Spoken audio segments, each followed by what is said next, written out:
జిల్లా ఫ్యాప్టో నాయకులని మేము క్రోసూరు నుంచి వచ్చాం.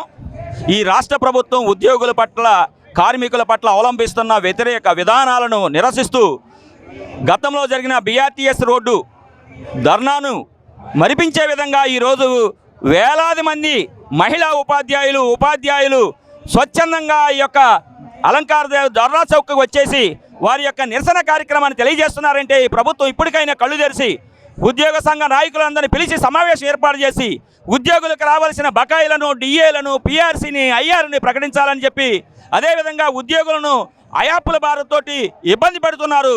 కాబట్టి ఈ విధానాలను ఇప్పటికైనా సరే మానుకొని ఉద్యోగ సంఘాలతోటి సమావేశం ఏర్పాటు చేసి ఈ నిరంకుశమైన విధానాన్ని మీరు ఇప్పటికైనా తొలగించకపోతే ఇంకా ఉద్యోగుల యొక్క వ్యతిరేకతను చవి చూడాల్సి వస్తుంది.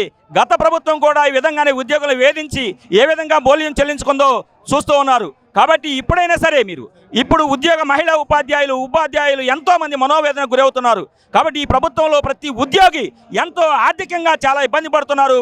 కాబట్టి మీరు అందరూ కూడా ఒకటే గుర్తు చేస్తున్నాం, ఇక్కడ వచ్చినటువంటి జనసందేహాన్ని చూసైనా సరే కనువిప్పు కలిగి ఈ ప్రభుత్వం వెంటనే తగినటువంటి చర్యలు కనుక చేపట్టకపోతే భారీ మూల్యాన్ని చెల్లించుకోవాల్సి వచ్చిందని చెప్పి తెలియజేసుకుంటూ పల్నాడు జిల్లా ఫ్యాప్టో తరఫున మీకు మరొకసారి హెచ్చరిక చేస్తున్నాం.